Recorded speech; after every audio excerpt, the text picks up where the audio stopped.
Hi, everyone, and welcome to this latest people and business discussion. Today, we're looking at inclusion and the barriers and benefits to business of being inclusive. So I'll start by letting my two panelists introduce themselves. I should just say, I'm Kay Hamblin from Eight Legal. We provide employment law and HR support to businesses and also workplace mediation. But over to my two panelists. If we start with you, Dan, if you could just give us a brief intro as to who you are and what inclusion kind of means for you.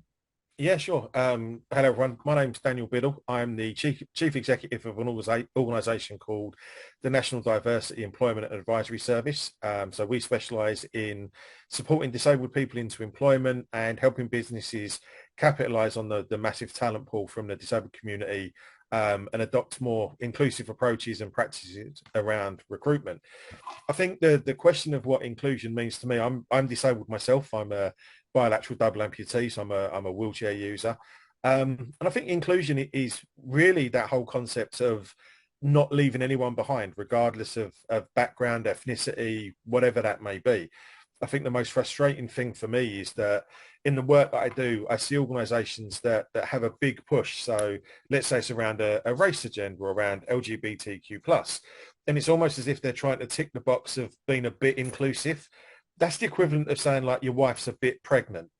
Inclusion means everybody and everything. So you're either in or you're out. So for me, inclusion is about making sure that everybody has equity of opportunity, and that is something that as an organisation we really try and promote strongly. Thanks, Dan. That's really interesting. Over to you, Kevin. Hello, everybody. Right, I am Kevin Baisley. So I am the founder of an organisation called IDEA, standing for Inclusion, Diversity, Equality, Equity and Allyship. And I was one of the last people who was dismissed from the Royal Air Force on the grounds of my sexuality back in 1995.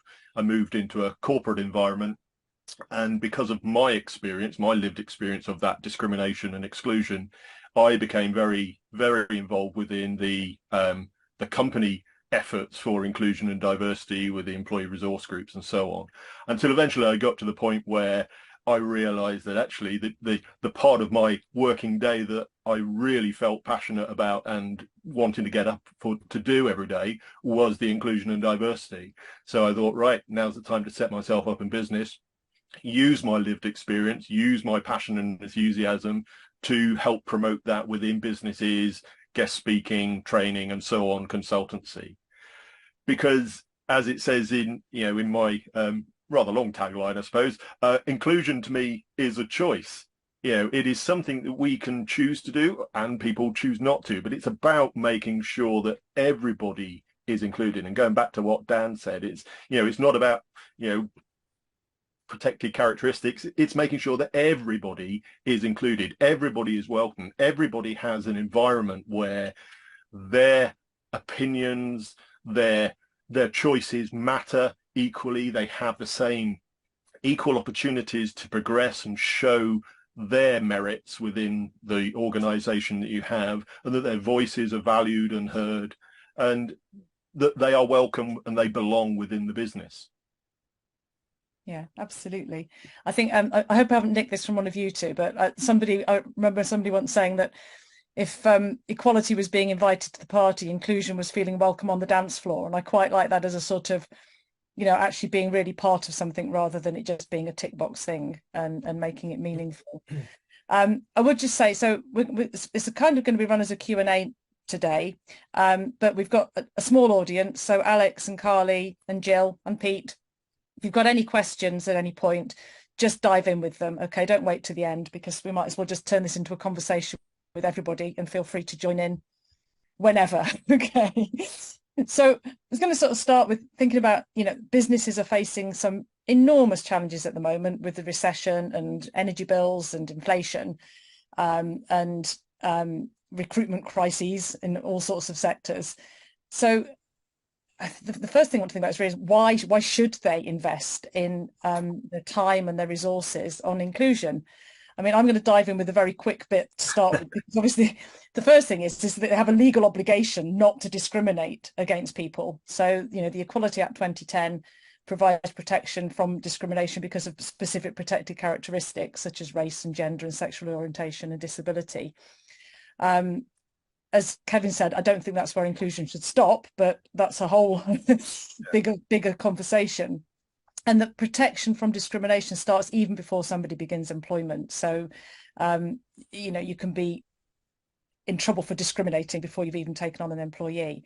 And there are no limits in tribunal cases for discrimination. So it's recognised that damage to people's feelings and their psyche is an important thing of discrimination. So that's the kind of the legal case and why employers really do need to be on board with this. But clearly there's a much broader case than that.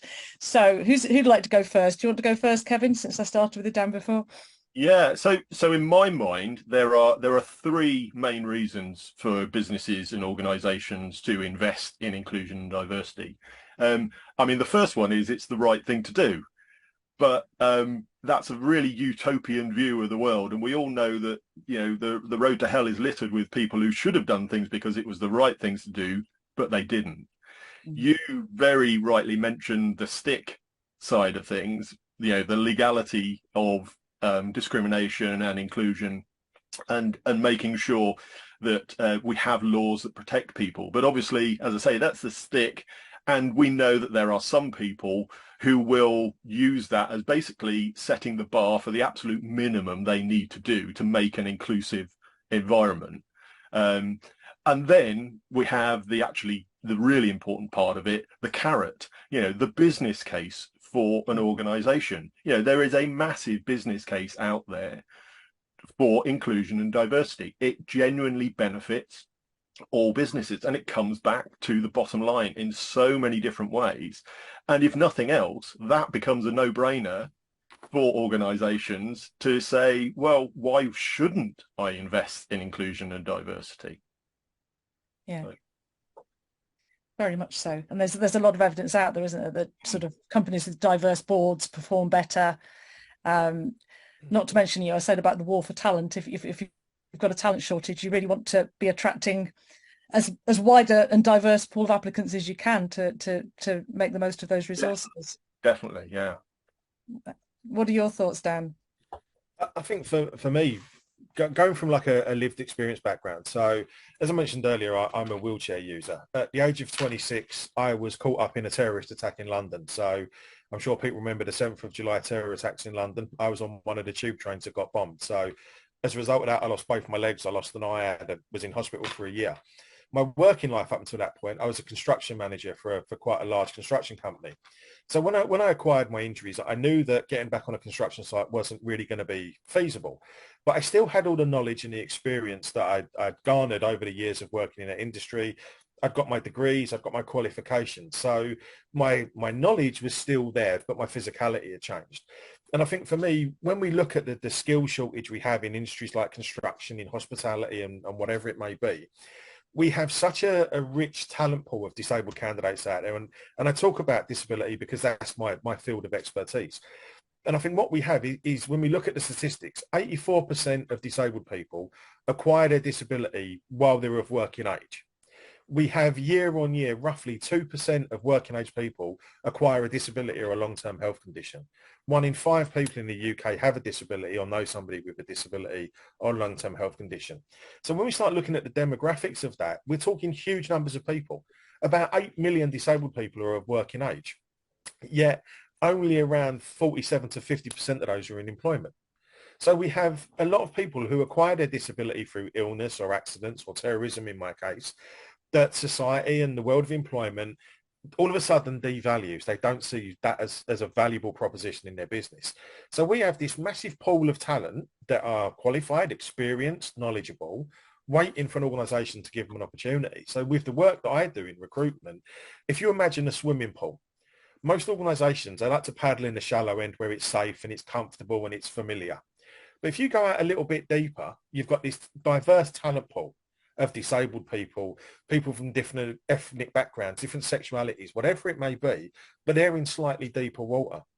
And there is this fear about going into that deeper water. But what you get is a bigger talent pool to pick from, a greater wealth of experience and life experience and knowledge that is within reach, but for some reason, we're not prepared to put that investment into it. And just looking at some of the statistics, disabled people, it's often thought that they have more time off sick in work. Actually, they have less time off sick, normally up to about 30% less time off work than somebody that doesn't have a disability. But we've had these myths propagated over years, and for some reason, a myth has become fact. So there is a huge, huge talent pool of people like me that have been waiting for an opportunity to demonstrate what they can do, and the investment that it may need in terms of alterations can be covered under things like the government's access to work scheme. So there is a lot of support for organisations to get fantastic talent that may have acquired a disability or been born with a disability. And I think the reason is we have fear around diversity. We like to have what we're familiar with. We like to have what replicates who we are. And when we step outside of that, we get anxiety, we get nervousness, we get this fear. And I think that's really, for me, is the big thing. Yes, there's moral and legal obligations to do it, but cutting it to the chase, there is really good business reasons to do it. So again, if you're an inclusive employer, that employs people from the LGBTQ plus community, that employs somebody with a disability, and it's visual and you value that, you're also going to attract new customers and new clients, because they're going to see you value diversity, that you're going to see you value these groups of people, and that's going to drive business to your organization as well. So I think for me, it's overcoming that fear. And I think that's the biggest barrier we have, particularly around disability and protected characteristics, is that fear of it's not what I'm used to, so I can just ignore it, so to speak. Yeah, I think, and it's an important point you make about customers. And I think particularly a lot of younger people now are really looking to organisations to represent them and represent their beliefs and their views. So it is a really important point. So Jill's popped a question in I was just going to say, I heard something on the radio this morning, I think it was, that the spending power of disabled people globally is estimated at something like $13 trillion. So if you have a workforce and an organisation that reflects the society that they're delivering to, and that means having disabled workers, LGBT workers, people of colour, having all of that inclusion, then people buy from organisations that reflect them, and so there is a massive buying power. So again, it comes back to the business case for having inclusion, as well as being the right thing to do. Reflecting your society, your marketplace, gets you a greater share of that marketplace as well. In the UK alone, it's called the Purple Pound, which is the spending power of the disability community. The UK alone is 286 billion a year. Wow. It's the spending power of the disabled community. That's it. When we've got economic crises, recessions looming and all these things, I find it ridiculous that businesses aren't looking at how do we get a chunk of that 286 billion. Yeah. It's there. It's money people are waiting to spend, but we have these unnecessary barriers that are preventing us from doing that. Yeah. I think Jill's, do you want to ask your question, Jill, or do you want me to read it out?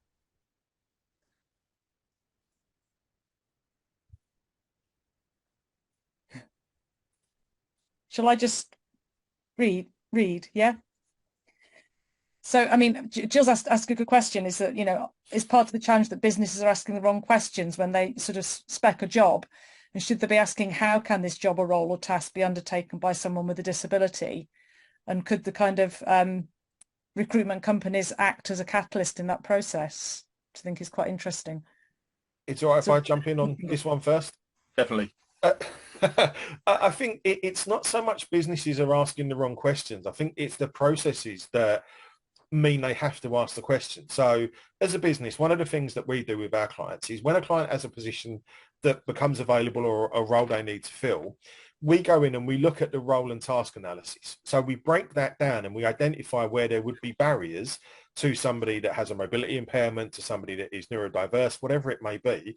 And we put forward recommendations of how that could be tweaked or what support could be put into place to make that a manageable process for somebody. So I think instead of it being a case of asking the questions around disability, it's more understanding disability as a whole, to be able to say, well, we know that role requires somebody to be standing up for 8 hours a day. well, actually, could they be sitting on a purchasing stall and doing that? So how can you adapt that particular task that opens it up to that bigger pool of talent? So what we do, as I say, we go in and we break down the roles, we break down the task, we identify where the barriers could be, and we offer up solutions as to how that could be a more inclusive job description and how that's worded and how that role can be made more inclusive. With recruitment companies, the biggest problem is, and I've had this, and again, through lived experience, I applied for a job as a contracts manager with a massive utilities company through a recruitment agency. And I never disclosed I had a disability.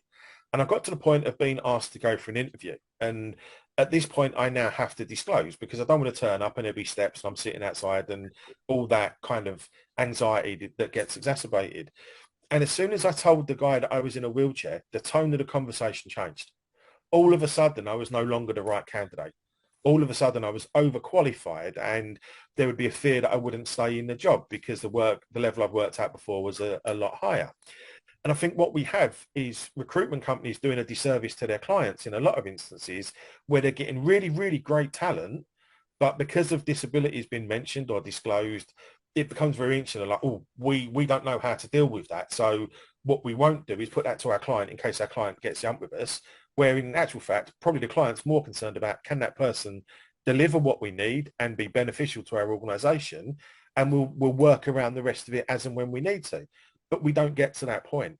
So I think really there's a process of recruitment companies being taken to task when they are being discriminatory, when they're not being inclusive, and also getting organizations to think differently rather than going, well, we'll ask the disabled person what we need to be doing. How about we actually start thinking about that and try and make that process less about the disability, but more about what that person brings into the role? Yeah. Sort of flipping it really, isn't it? Yeah. The onus is always on the disabled person, whether even through, if you're an unemployed disabled person going through Job Centre Plus, it's all about what you need to do to get into work. But there's another side of it about what employers need to do to be more inclusive. We can have 1 million work-ready disabled people, but if we don't have 1 million inclusive employers, what's the point of the 1 million work-ready disabled people? We're setting them up to fail before they even start work. Yeah. I mean, I think that's sort of an interesting thing. You've talked there about some of the barriers to inclusion in the workplace, and I guess they're more clear-cut and obvious for certain disabilities. I think people see that the barriers there. Have you got any thoughts about other areas of diversity and inclusion, Kevin, and the barriers to better inclusion? I mean, the biggest barrier is fear. Lack of information, lack of understanding that people have. There's the worry that they have that they will say the wrong thing, do the wrong thing. And, you know, when we look at the talent pool side of things, I think it's something like 1/3 of people won't even apply to a business for a role where that business doesn't demonstrate that they are an inclusive employer. So, you know, it's quite a substantial amount of people. 3/4 of people, I think, say that diversity is a factor, at least when evaluating a company. So there are a lot of reasons to remove those barriers. So, and the biggest ones, other than, as you say, in the disability community, this disabled community, yes, it's very easy to say, you know, there is a physical barrier there. You know, we need ramp access, we need accessible toilets, and things like that, which do have a capital outlay to them. And so businesses are, to a degree, scared of that. But as Dan says, you know, there are programs, there are government funds out there to help all of that. So none of those should be barriers. For the vast majority of other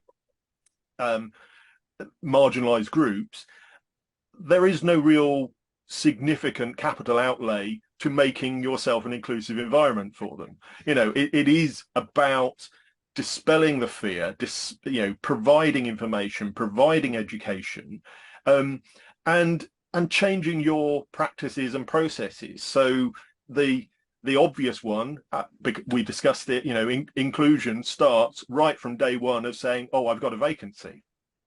Yes. And you know, it's demonstrating that you are an inclusive employer pays benefits in getting people into your role, getting people to look at the role.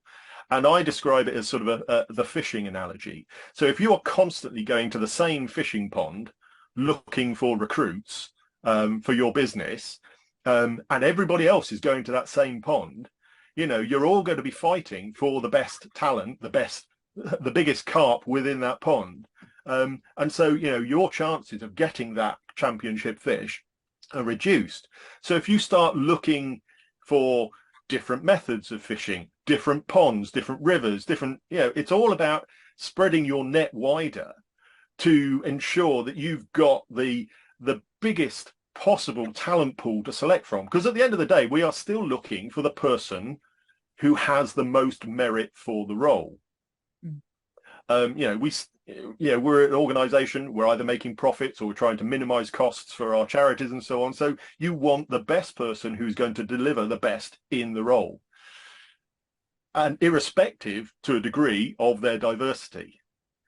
So you've got to bring that diversity feel back to the very day one where you're advertising for that role. And that's where you create the biggest catchment possible to hopefully ensure that you get that diverse hire at the end of the day. But certainly you will know at the end of the day that the person you have hired is the most talented and most merit worthy for the role of a much wider pool of people that you looked at.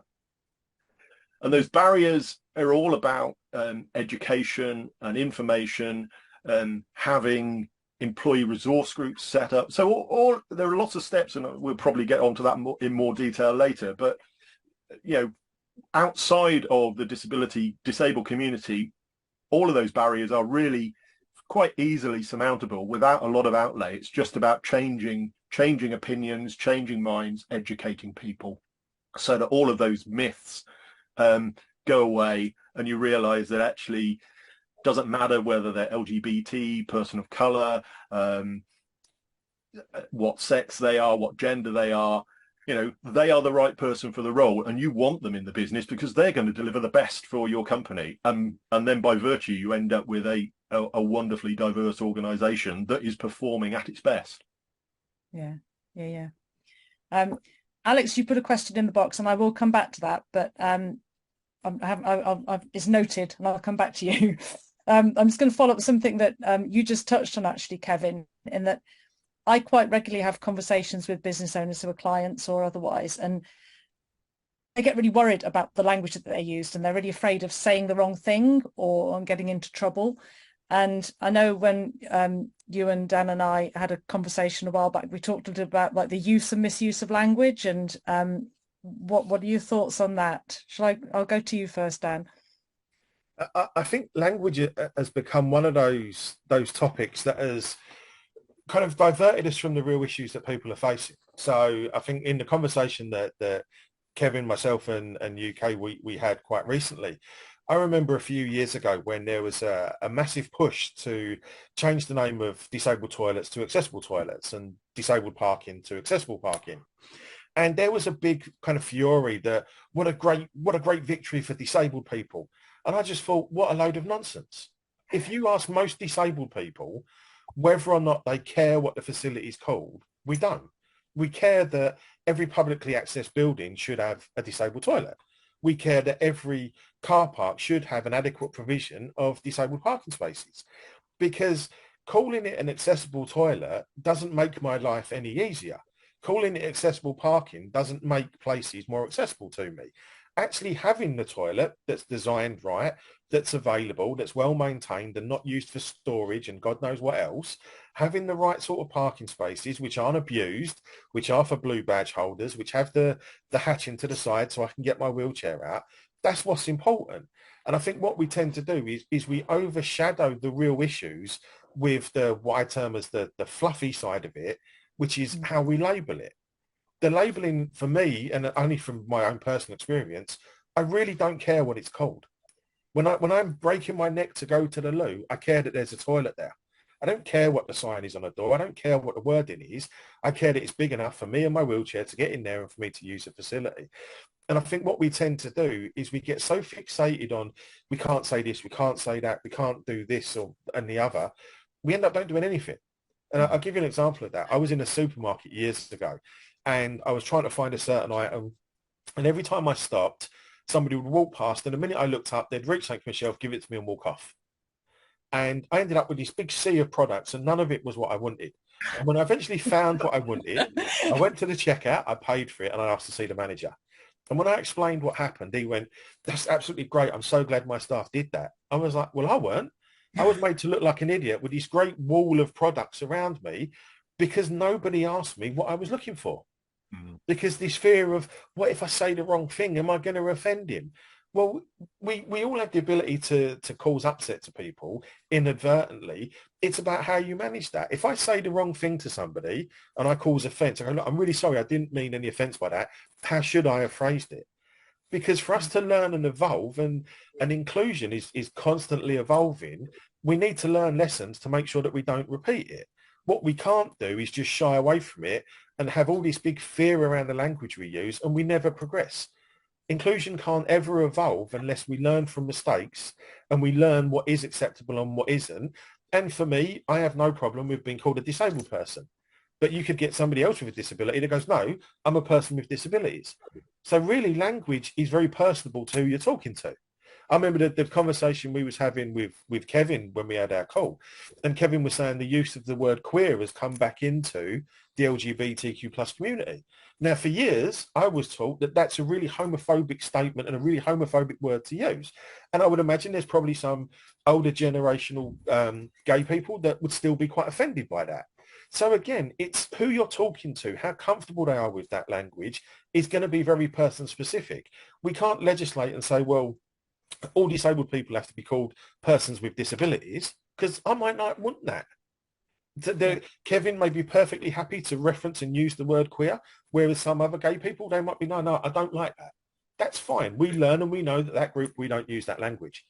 But you have to be able to have that conversation. And I think that's what's lacking when it's a language barrier. We're too afraid to have the conversation because we go, "Oh, I'm offended by that." Yeah, well, that's how we learn. Sometimes you have to go to those places that make us uncomfortable to enable agendas to progress. Yeah.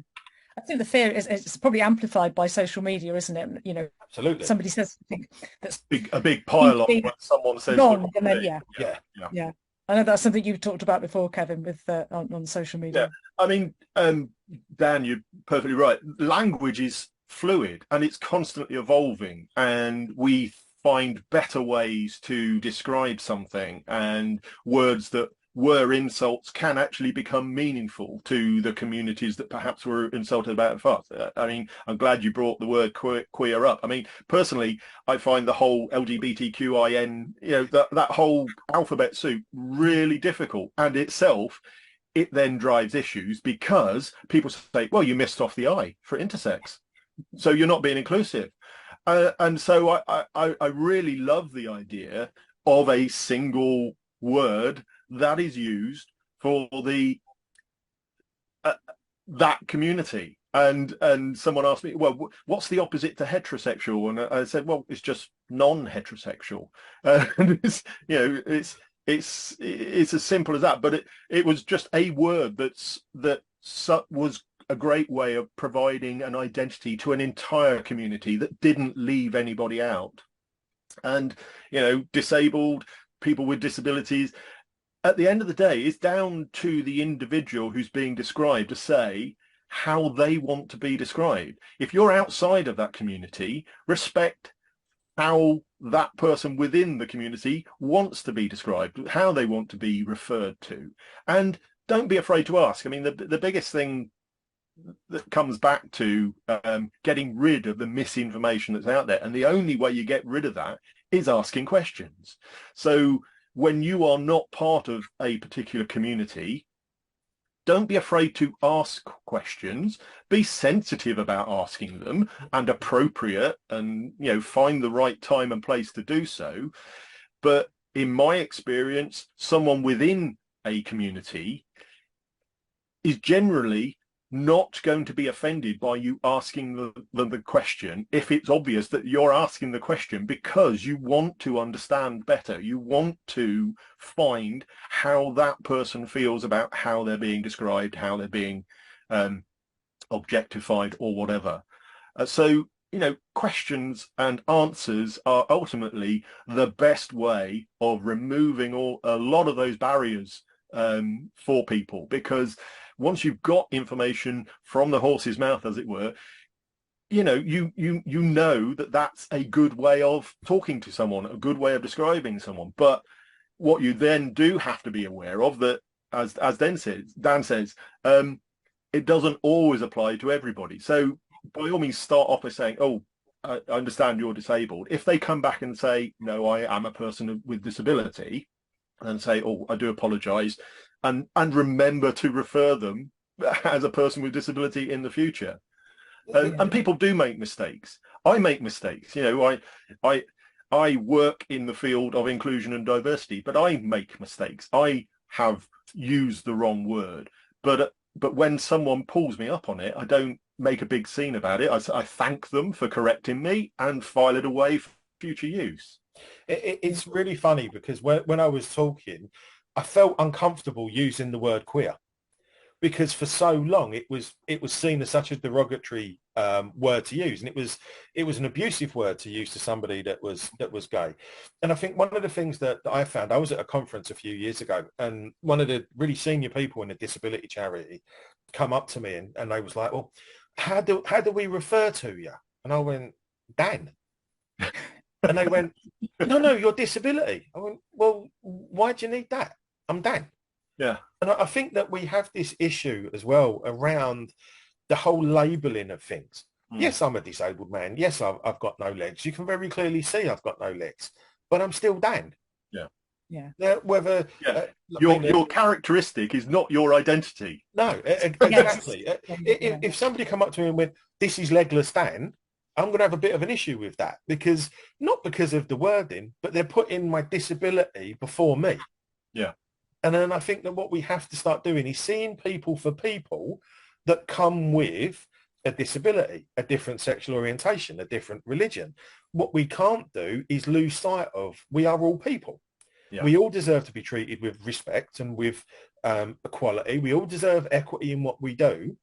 The fact that some of us are packaged a bit differently, we love somebody of the same sex, whatever it may be, shouldn't derive from the fact that we are all people. We all have thoughts, feelings and emotions. And a lot of the time we share so much common ground that gets lost in this, can't say this, can't talk about this, can't debate that.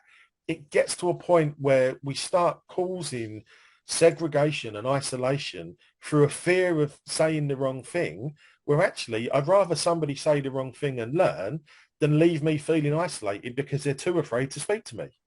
Because having a disability is really, really isolating anyway. I don't need that added to because, I don't want to cause offence.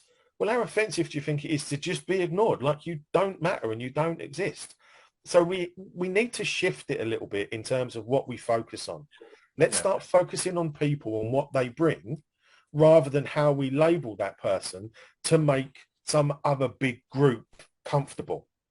Let's do it on a person-centered approach. That's how we'll drive real, true inclusion. Because inclusion, yes, it's about everybody, but it's about embracing everybody's individuality. Yeah. And I think we get, like, when we go inclusion, we just go, let's think of everybody as a homogenous group. No, inclusion is about the individuality of each person and how we allow those to have equity in every aspect of their life.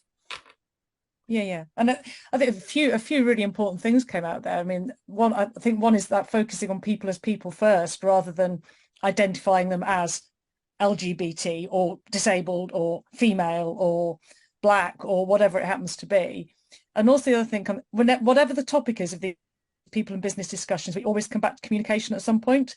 And that's also so key here, isn't it? Is being able to open these conversations and talk sensitively but openly about things and get the information that you need and find out what people really think and feel and what they want. I think it's absolutely crucial. And communication just seems to be, whatever the topic on these forums, it always comes back to communication at some point. So yeah, that's really interesting. Sorry, Carly, you've got a question. Well, it was more of a kind of observation and continuation of the discussion. Really, I'm really interested in the whole language point, and for me, it's kind of it's about that shift in mindset, isn't it? And actually the role that language can play. So actually thinking and being a bit more intentional about your language without going so far as to, you know, getting yourself to a point of inaction through fear. But actually when we start to think about things like, you know, when we talk to somebody, not assuming that they have a husband or a wife and using the word partner, actually, you know, that's a shifting language, but actually it's a shifting mindset, and being a bit more intentional and considered and thoughtful around that particular bit of language means that you're thinking more broadly and therefore becoming more inclusive in your thinking. So I actually think that, yes, whilst it doesn't necessarily matter what a disabled parking space is called, I think language does have a really powerful part to play in just becoming more intentional about it. And that by becoming more intentional and thoughtful about your language, it means you're more intentional and thoughtful about your inclusivity more generally. I think though, in regards to that, I think what we often have though is we have a situation where it becomes overcomplicated and people overthink it. And I think just going back to an experience I had when I was in hospital, a really good friend of mine come to visit me in hospital and he hadn't seen me since I'd got blown up. And I had my car at the hospital. I'd had it adapted and my car was at the hospital. And I had quite a nice car at the time. And my mate was so conscious about not mentioning anything to do with legs and feet and shoes and trainers and all the rest of it, that he was overthinking it so much that when he seen my car, he went, "Oh, that's a cracking car, Dan. That must have cost you an arm and a leg." And then he just completely mortified. And I went, "Well, 2 legs actually, but we won't barter about anatomy." And he was mortified by it. But the thing is, I think what happens is the brains can be quite an evil thing, because the more you go, "Don't say that, don't say that, don't say that," your brain goes, "Ah, you're going to say it." And before you realize it, you've said it. So I think what we really need to do is, as you say, it's about just thinking how you would want to be treated. I treat people, regardless of sexual orientation, race, religion, social backgrounds, whatever it may be, I treat people how I want to be treated, which is respectfully and with kindness and compassion. If we all have that as our starting point, we're not going to go far wrong. And I think what we tend to do is we've got, as Kevin was saying, the LGBTQ plus ANI, whatever all the letters are, it's almost designed to trip you up for somebody to say, you're discriminating because you missed off the I. Well, let's just strip it back. Let's just go back to we are people. We are all human beings. And if we can start thinking about how we want to be treated and start reflecting that onto other people, then we don't really have to have this big hang up about the language we use. Because if we had a little bit more respect and a little bit more courtesy and a little bit more compassion, when we make a mistake, the individual that we've made that mistake to will see it's not coming from a place of hostility. It's going to be a genuine misstep. And I go, "Look, actually, I'm not comfortable with that. Would you mind just using disabled person or whatever it may be?" I think we have a tendency to overcomplicate the language, which causes this inherent fear of, "I can't say this, I can't say that." In any training I don't do training around, "You must never say this," because it's not my place to speak for the other 13.5 million disabled people. I can tell you how I like to be recognised and how I would refer to myself, but it's not my place to say that for the other 13.5 million people. That's their identity. It's not my place to encroach on that. What I do is I just try and create environments and opportunities that are equitable, and regardless of what the disability is, that opportunity would be available to them on a level playing field by having an equitable approach. And I think for me, that's where we really need to get to in terms of just recognising people for people. Because at the end of the day, I've met Kevin a couple of times. I think he's fantastic. I would have no hesitation in saying to Kevin, if I had a job, "Kevin, you interested in coming to work for me?" So Kevin's sexual orientation doesn't stop him from doing the job that I would need him to do. Why would it? Me being disabled doesn't stop me from doing the job I'm doing. It really doesn't. What I'm looking for is somebody that I can get along with, that's going to be great in front of my clients, that's going to be personable and going to deliver what I need. Whatever else they do is irrelevant to what my need is as a business, because we focus on these labels and all the rest of it, and we don't focus on the person. And I think for me, that's the biggest barrier that across all the protected characteristics we have. Yeah. I'm totally with you on that whole humanistic approach to it. I'm reminded of the childhood character, Mrs. Do as you would be done by. You know, it's that basic rule of treat people as you yourself would expect to be treated. And if you start from that basis, you can't really go wrong. You can make a mistake, but it will be an honest mistake. Yeah. As people within a marginalized community, we need to help that, though, in that we need to not go off the deep end when somebody uses the wrong word. You know, as you say, just say to them, oh, you know, actually, I do find that word unpleasant. Would you mind if you describe me as this or whatever? And they will learn, and they'll do so in a friendly fashion. If you go in there and say, how dare you call me that? Immediately barriers go up with that person. They become defensive, and you know, you've broken down those communication avenues that mean that you both would have learned something from that incident. So it's treating people with respect. It's doing to people what you would expect to be done to you. It's, you know, not saying anything unless if you haven't got anything constructive to say, better to say nothing at all. It's those kind of simple rules that, you know, I know I was taught as a child. Hopefully a lot of people are, but I'm not so sure when you look at some people online. I think, though, as you were saying, Kevin, as marginalized groups, I think sometimes we create more barriers that have to be overcome by the next generation, because I do think that sometimes we have to be part of the solution, where often it can be we can be part of the problem by having that somebody saying the wrong thing, and just by making a mistake, and we blow up and we're like, oh, you can't say that, how dare you, that's horrible, whatever it may be. The next time they come across a disabled person, they're going to think, oh God, last time I met somebody that was disabled, I said the wrong thing. I'll tell you what, let's just avoid it. Let's ignore them, go the other way, not say anything. Yeah. So we're inadvertently creating our own segregational issues by our reactions. Now, I'm not saying I've had instances. I've been a victim of a disability hate crime, and it was absolutely horrendous. But there's a difference between somebody who is purposely going out of their way to cause harm and somebody who just has misspoken. Yeah. And I think what we tend to do, and it's all this, I think what I said in the conversation we had previously, you can have a different opinion to me, but that doesn't mean I'm going to hate you for it. It's a different opinion. People can make mistakes. It doesn't mean I'm going to lose my rag and hate you for it. What I want to do is educate you, so the next person you meet, you don't have that misstep and you are more comfortable. Because we just have this fear around protected characteristics. And with disability, I would say we are where we were with race 50, 60 years ago. I live in Wales now, but I'm from the East End of London. I remember my dad telling me that when he was growing up and you would see a West Indian family walking down the street in London, people would stop and stare back in the late 40s, early 50s, because it wasn't something that you would see commonly in London. Now in London, we have such a diverse community living in London. It's a hodgepodge of people, which is fantastic.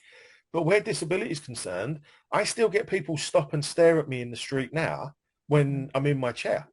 I've got into a lift and I've had people get out the lift when they've seen me getting in because they're afraid of it. They don't understand it. And this is where the education is so crucial, so that we can leave this world a little bit better for the next generation that's coming into it, for the next person that's terrified about coming out as being gay, the next disabled person who's terrified to go to school because they're frightened of being bullied because their perceived difference is all that they are. And we need to get beyond that and show people as people. That's how we can really drive change. Yeah, it's fascinating stuff. Yeah. I am going to sort of try and shift things on a little bit because we're running out of time. We knew you guys could talk. So my next question relates to the one that Alex put in the chat box a bit, actually, and we've sort of touched on some of it already. So Alex has said, have the panel found it's a challenge to get employers or recruitment partners to look at diversity and inclusion as an holistic picture? So not only focusing on, say, hiring more women or having an ethnically diverse long list, etc. And if so, how do they think this can be overcome? Which kind of relates a little bit to my next question was going to be, you know, what are the practical steps that organisations can take to break down some of the barriers and become more truly inclusive? I think quite a lot of what we've just been saying is a big part of that, but I don't know if you've got other things you'd like to add, either of you. I think sorry, Kevin, go on. Okay. So, I mean, a lot of the steps are really very simple. we talked about communication, and communication is very important. Visibility is hugely important. So it means having a company website where people are applying for jobs that have a very clear page which talks about the inclusion and diversity ethos of your organization and what you do to encourage it and welcome diversity within your organization. So, that's a starting point. It's making sure your hiring process isn't fixed in one. We've always hired people from this particular agency. Well, spread that net wider, and tie that in with that website, and it shows the people that you are that more inclusive employer. And then once you've hired people, make it from day one. When you've got your induction process, have representatives from your employee resource groups come along and do a pitch to say, hi, I'm so and so, and I'm from the Pride network that we've got, and hi, I'm from our disability network, and hi, I'm from the women's network, and things like that. Have them come along, because if you set the mindset from day one with people joining the company that this is an organization that hugely values inclusion and diversity, then that's going to help things all along. Providing training and updates, making sure you've got those employee resource groups set up. And the thing is, there is no one size fits all for an organization. You will find the setup that works well for your business. So what works for a small organization of 20 to 50 employees is obviously going to be a very different picture to a major multinational with 100,000 employees. But it's about experimentation. You won't always make the right choice. You'll do something wrong yourself internally. If you recognize it's wrong, then be prepared to change direction and do something differently. It is all about that organic process of learning what works for you to get the message out, both externally, that you are an inclusive employer of choice, and internally, that keeps people staying with you to say, actually, I can be myself here. And that way they deliver their best as well for the company, and everybody wins. Yeah, but changing that culture, isn't it, really? Yeah. Top down and bottom up. I think it's a great question that Alex has asked, actually, because one of the things that's always fascinated me is when organisations go on a specific drive. So we want to hire more women.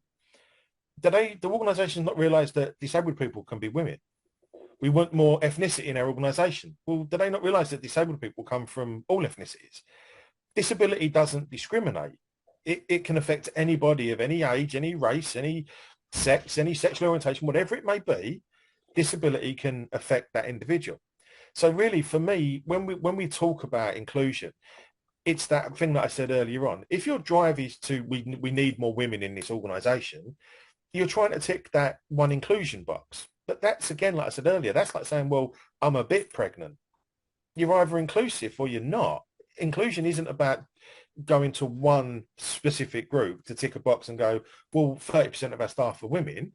Okay, but how many of those 30% had a disability? How many of those 30% are from an ethnic background? How many of that 30% are from the LGBTQ plus community? And I think that's where we start to fall over, is that it's intersectional. It's all linked, because hiring more women, great, but you may be hiring disabled women. You may be hiring women from that are LGBTQ plus. It's about understanding the demographics of who you're recruiting and about making your process open to everybody. Yeah. And I think that's that holistic approach. Is if we do it in a way that somebody with a disability can apply, or a woman could apply, or somebody that comes from a different ethnicity can apply, what is it that we're doing? We're creating inclusion that benefits everybody. From a disability perspective, going back many, many years, the advancement of automatic entrance doors on shops was originally designed to make it easier for disabled people to enter and exit buildings. And there was a time and motion study done by a huge retailer who actually put a member of staff by the automatic doors. This was back in the late 70s, looking at who was using it. And parents with pushchairs were using it. People that were carrying loads of shopping were using it. And this guy's trying to stop them. No, these doors are for disabled people. And this guy's going, I've got 4 bags of shopping, mate. They weigh a ton. That door opens on its own, and I've got to try and open that one. What did we find? Well, something that was designed to benefit one specific community has actually benefited everybody. And that's what we need to start seeing, is we shouldn't be pigeonholing inclusion as this. Inclusion benefits everybody, because that's what it's all about. What we need is more equity. So when I'm talking to employers and when they're saying we want to do a particular drive, I say, just do a drive on inclusion. If you're inclusive, you will naturally get disabled people, the LGBTQ plus community, different ethnicities, different sexual orientations. They will gravitate to you because you're inclusive. You don't need to push for one specific group. They will. It's like the Kevin Costner film, Field of Dreams. If you build it, they will come. It's very, very true. If you build an inclusive culture, you will reap the benefits from a diverse workforce. Absolutely. Guaranteed. But what we tend to do is we focus on, well, what's fashionable at the moment? Okay, well, it's race is the hot topic. So let's have a push to employ more people of different ethnicities. Right, the Pride Month's coming. So let's have a push to recruit people from the LGBT plus community. Well, actually, all of these things matter every month for the year. Yeah. We shouldn't have a Pride Month. We shouldn't have a Disability Month. We should have an inclusion year, decade, century. That's what we want. That's what we all want. It can end up smacking of tokenism. Absolutely. You know, it's June the 1st. Quick, get the pride flag up. Yeah. Or change the logo of the business. And June the 30th, right? Get that down now. We don't need to do it anymore. Yeah. As you say, it's all year round, and it's the double standards that some companies then portray. So, I mean, there were some major sponsors of Qatar and the World Cup, for instance, not exactly known for their support of LGBT people and human rights in general, but companies that had proudly put a pride logo up and pride flags everywhere and pride messages all through June suddenly were supportive of Qatar and the government and World Cup without any understanding of the double standards that was showing, and the tokenism. And it's really strange. We are so nearly out of time here, so no. That's great. One very quick last question, and that's just, are there any sort of particular practical resources and help that you direct businesses and business leaders towards? It's been touched on access to work, Dan. I don't know whether you've got a little bit very quickly to say about that, and any other thoughts from either of you. So access to work, for those that don't know, it's a government-run scheme for anybody that faces barriers into either getting into work or staying in employment. So with the work that we do, I do a lot of work with Bridgend College. So I worked with their additional learning needs students who previously had been deemed unfit for work because of the nature of their disability, and we was able to support them into employment. So access to work will pay for things such as, with one of the candidates I worked with, we found a really great job for him, but it was in quite an isolated, remote area. There was no way the individual could manage public transport. So we went to Access to Work, and Access to Work pay for a taxi to and from work every day for the whole year, and then it's renewed the start of the next year. Access to Work will cover such things as transport, support workers, job coaches, any kind of auxiliary aids that's needed. So it may be a larger screen, it may be a screen reader. It covers up to £64,500 worth of funding per year, which you don't have to pay back. The government will give that to you to support somebody either get into work or stay into work. Dependent on the size of the organisation, over a certain number of employees, you have to pay the first £1,000, but you're still getting £63,500 worth of funding made available to you. So if you need to get a BSL interpreter in for an interview, Access to Work will pay for it. So Access to Work is an amazing facility that's available to all organisations and to all people that face barriers into work. Access to Work is there to support them. In terms of other organisations, then I can strongly recommend Kevin's company, and I can strongly recommend my company, because this is what we do. This is what we do every day, is about promoting the inclusiveness of what people can bring to their work. And I think from both of us, what we try and do is get people to be able to bring their whole self to work, because that's when you can maximise what they do. But Access to Work is a fantastic fund. If you're not sure of it, just go on the .gov.uk website, type in Access to Work, and it gives you information. But there we go. Thank you very much, Jill. It is a fantastic provision. Yeah, brilliant. It is great, and I know I've used it for some clients, but I wasn't quite aware of how extensive it could be. Any one final pointer from you, Kevin? Yeah, I mean, as Dan was saying, there are a lot of very good resources out there. So you've got people like Inclusive Employers, you've got Stonewall, great organisation for talking about LGBT issues within your organisation. You've got the CIPD. Go to the unions. ACAS do some great information about inclusion and diversity and how to promote that within your organisation. But then obviously there are people such as Dan and myself. You know, we use our lived experience to come and talk to your organisations because, quite frankly, it's real lived experiences that get conversations started, and it's getting those conversations started, start other conversations elsewhere around the business, and then they start change. So, you know, it's great. These big organizations will come in and assist you, and, you know, money available for the access to work, for instance. But, you know, quite often, you know, just a simple getting a good guest speaker in who can enthuse your organization to make a difference and dispel those myths and untruths that so many people unfortunately do end up with in their lives. I have to agree. I mean, having talked to both of you two, I mean, like your lived experience and your stories are really, really powerful. And I'm going to have to cut this off now. This is just like we could go on forever.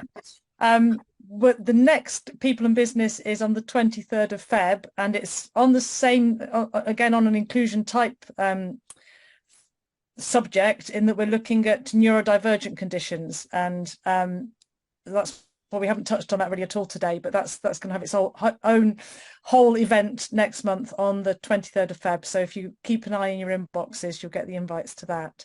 Thank you so much to Kevin and to Dan for your contributions today. Amazing stories. And thanks to everybody else in the audience, and hope you've enjoyed it, and hope to see you all again soon.